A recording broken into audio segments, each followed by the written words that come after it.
अस्सलाम वालेकुम। इस लेक्चर के अंदर हम लोग जो हैं वो लूपिंग स्ट्रक्चर्स के बारे में पढ़ेंगे। सही है।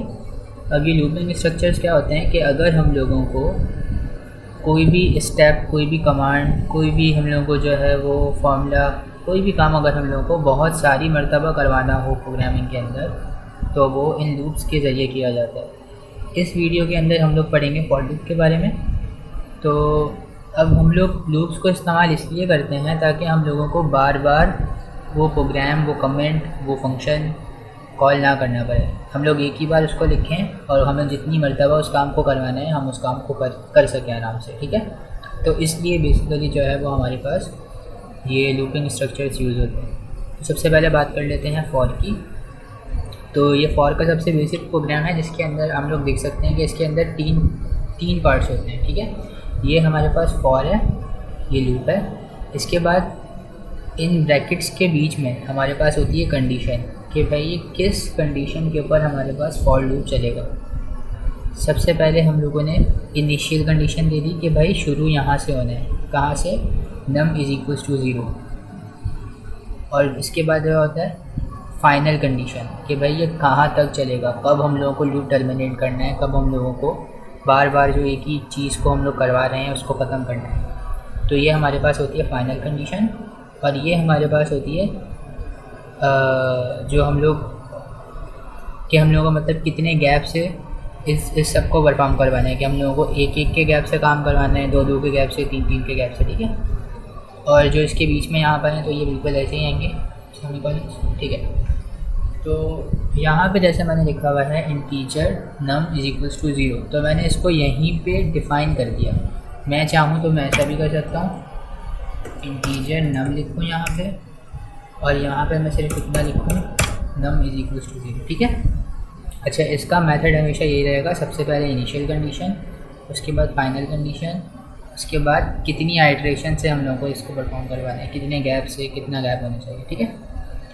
तो सबसे पहले क्या है कि इंटीजर नम, ये एक वेरिएबल है, इसकी इनिशियल वैल्यू हो गई 0। अब ये कब तक चलेगा? 0, 1, 2, 3, 4, 5, 6, 7, 8, 9, 10। अब टिल नम की वैल्यू 10 हो जाती है तब तक ये लूप काम करेगा। अब इसके अंदर जितने भी फंक्शंस हैं वो उतनी मरतबा चलेंगे। सबसे पहले नम की वैल्यू 0 है, ये चेक करेगा कि भाई क्या नम की वैल्यू 0 है, ये चीज़ कि मतलब 10 या उससे कम है या नहीं है। तो 0 है सबसे पहले, तो क्या है भाई, कंडीशन ट्रू है, तो इसके अंदर से लिखा हुआ चीज़ काम करेगी। तो लिखा हुआ आ जाएगा सी आउट, नम की वैल्यू क्या थी? 0। तो सबसे पहले हमारे पास क्या प्रिंट होगा? 0। ठीक है। अब हमारे पास जो है वो दोबारा से ही लूप चलेगा। जब दोबारा से लूप चलेगा तो इसका मतलब क्या होता है? Num plus plus. इसका मतलब ये होता है कि नम नाम के वेरिएबल में जो पुरानी वैल्यू है उसके अंदर 1 को ऐड करो और उसको नम में ही स्टोर कर दो। तो जब लूप फर्स्ट टाइम चला था तो नम की वैल्यू थी 0। अब जब दूसरी टाइम चलेगा तो 0 + 1 NUM is equals to 1। Okay, इस तरह से। अब ये दोबारा चेक करेगा कि भाई क्या नम की वैल्यू 10 से लेस देन है या फिर 10 है। जी बिल्कुल है। तो फिर ये दोबारा चलेगा। तो अब हमारे पास क्या प्रिंट हुआ आएगा? अब हमारे पास इसी तरह से 1 लिखा हुआ आएगा क्योंकि 1 वैल्यू है। अब 1 के अंदर ये दोबारा से 1 ऐड करेगा और नम के अंदर स्टोर कर देगा। अब नम की वैल्यू क्या है? 2। अब ये दोबारा से चेक करेगा कि भाई क्या नम की वैल्यू जो है वो 10 से कम है या 10 है। बिल्कुल है। फिर ये दोबारा 2। इसी तरह से ये चलता रहेगा एक एक करके अप टिल 10। जब 10 आएगी तो ये दोबारा चेक करेगा कि भाई क्या वैल्यू 10 है। जी बिल्कुल, वैल्यू 10 है। सही है। अब टिल सो ऑन हम लोग इस तरह से प्रिंट करवाएंगे 10 तक। अब ये दोबारा से प्लस करेगा क्योंकि ये वाली कमांड रन होती है। उसके बाद क्या हो गया? नम की वैल्यू में क्या हो गया? 11। 10 + 1 = 11। अब ये दोबारा चेक करेगा कि भाई क्या वैल्यू 10 या उससे कम है। तो यहाँ पे क्या है? नहीं, 10 या फिर उससे कम नहीं है। Now the value is greater than 100। It means कि ये जो फॉर लूप है इसको टर्मिनेट कर दो। अब इसके अंदर जो फंक्शंस लिखे हुए हैं, जो कमांड्स लिखी हुई हैं, उनके ऊपर वर्क नहीं होगा। ठीक है। तो इसको एक बार आप लोग देख लो कि किस तरह से लिखा है।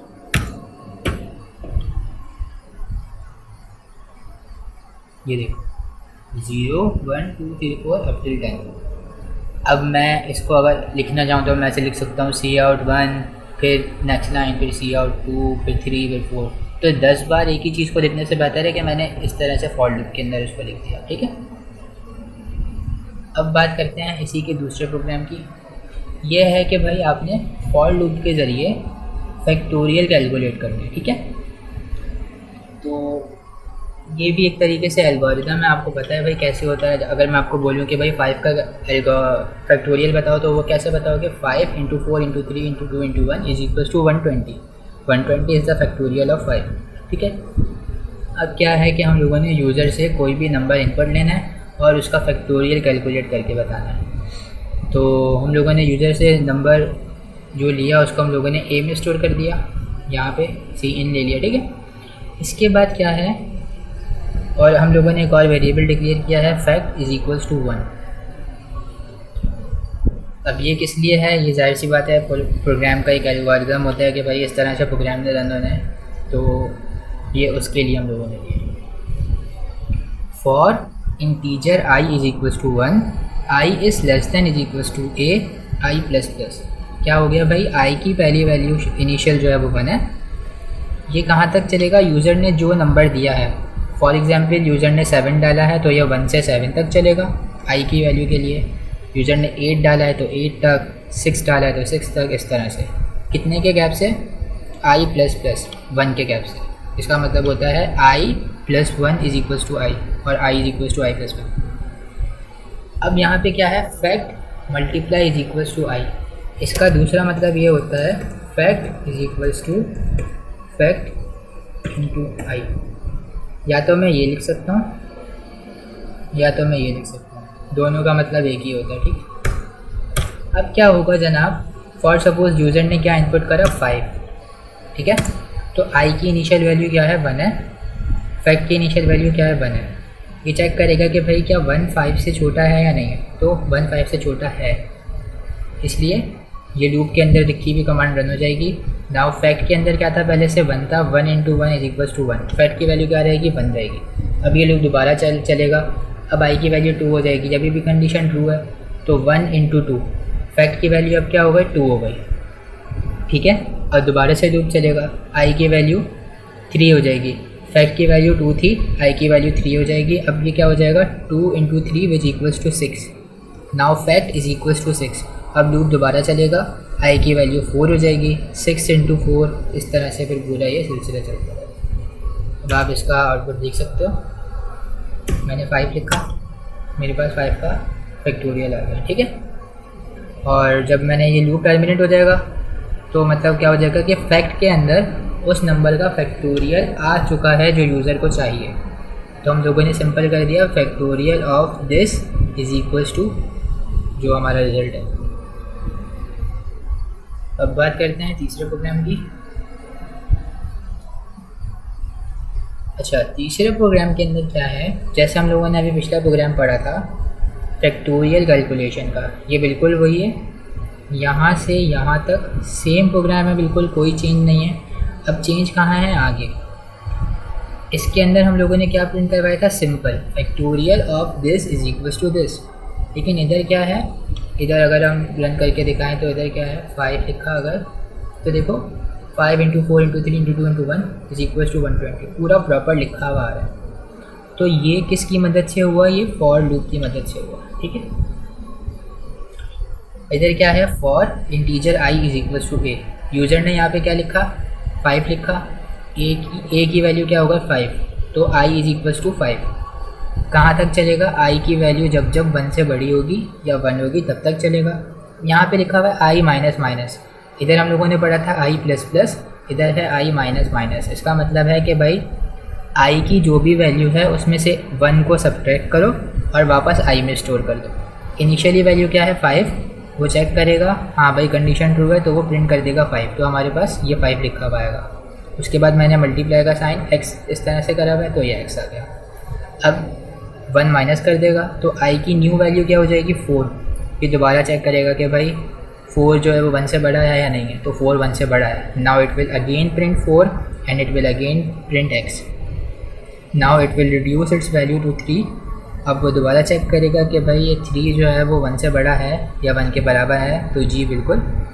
अब यहाँ पे 3 आ जाएगा। Similarly 2 and 1। अब जब अब आप लोग चीज़ देखना, अगर मैं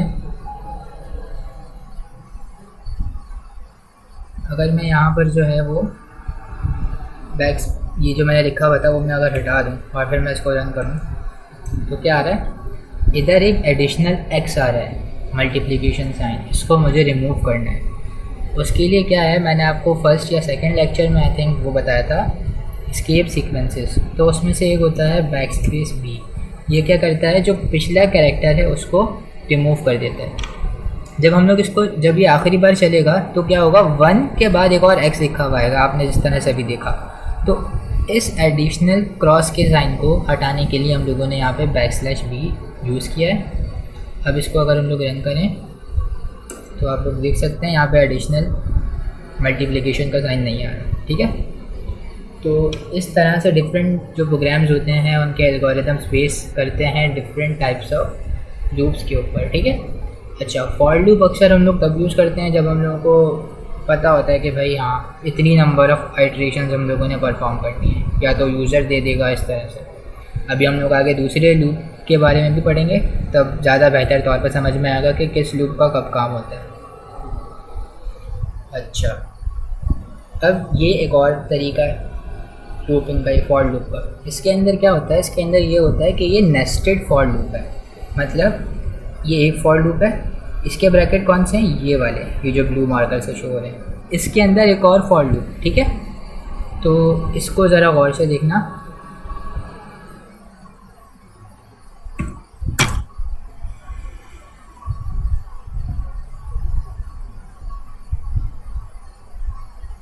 अच्छा, सबसे पहले हम लोगों ने क्या करवाया, इंटीजर रॉ कॉमा कॉलम।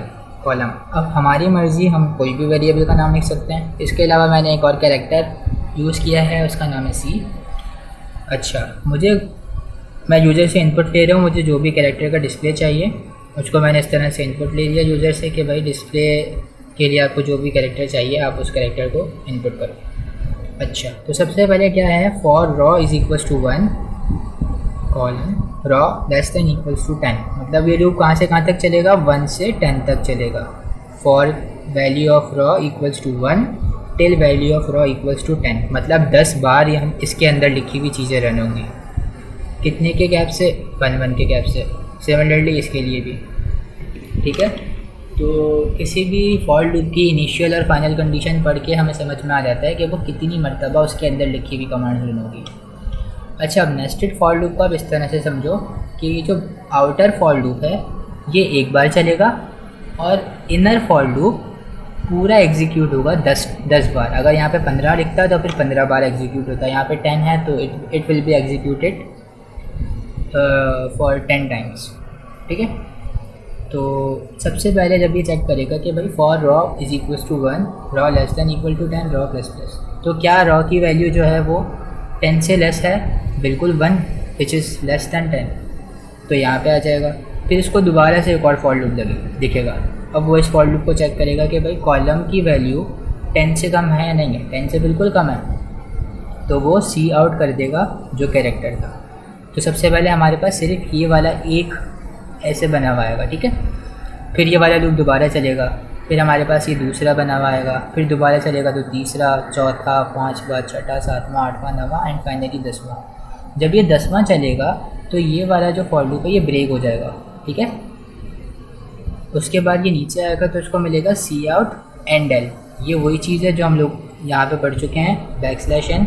इसको इस तरह से भी लिख सकते हैं, इस तरह से भी लिख सकते हैं, दोनों तरीके दुरुस्त हैं। अब यहाँ पे इसने आ गया तो ये नेक्स्ट लाइन में आ गया, ठीक है। अब यहाँ पे आ जाएगा हमारा जो प्रोग्राम है, जो भी कंप्यूटर रीड कर रहा है। उसके बाद अब ये दोबारा इस वाले फॉर लूप पे आ जाएगा, ठीक है। तो हम लोगों ने क्या देखा कि आउटर फॉर लूप एक बार चला, इनर फॉर लूप पूरा एग्जीक्यूट हुआ जितनी बार होना था, यहाँ पे जैसे 10 बार है। अब क्या हो जाएगा, रॉ इज इक्वल्स टू 2। अब वो दोबारा चेक करेगा कि भाई रॉ की वैल्यू 10 से कम है या नहीं है, जी बिल्कुल 10 से कम है। सिमिलरली यहाँ पे कॉलम की वैल्यू दोबारा 1 हो जाएगी, ठीक है। हर रॉ की नई वैल्यू के लिए इनर फॉर लूप शुरू से आखिर तक एग्जीक्यूट होगा, ठीक है। तो ये दोबारा चेक करेगा और इसी तरह से 10 बार प्रिंट हो गया। फिर दोबारा नेक्स्ट लाइन, इस तरह से चलता रहेगा जब तक आउटर फॉर लूप पूरी तरह से एग्जीक्यूट नहीं हो जाता। तो आप लोग देख सकते हो कि इसके अंदर 10 रॉज हैं और 10 ही कॉलम्स हैं, 1 2 3 4 5 6 7 8 9 10। इस तरह के और भी प्रोग्राम्स हैं। इसको समझने में काफ़ी ज़्यादा मुश्किल पेश आती है। अगर किसी किस्म की कोई भी मुश्किल होती है तो आप लोग ज़रूर पूछ सकते हैं। इसके अलावा और प्रोग्राम्स के ज़रिए भी आपको समझाया जा सकता है, और कॉपी पेंसिल से भी अगर ज़रूरत पड़े तो समझाया जा सकता है। कोई मसले की बात नहीं है, बस आप लोग पूछने वाले बनो। अब नेक्स्ट वीडियो में इंशाल्लाह जो है वो दूसरा लूपिंग स्ट्रक्चर पढ़ते हैं जो कि है वाइट। अल्लाह हाफ़िज़।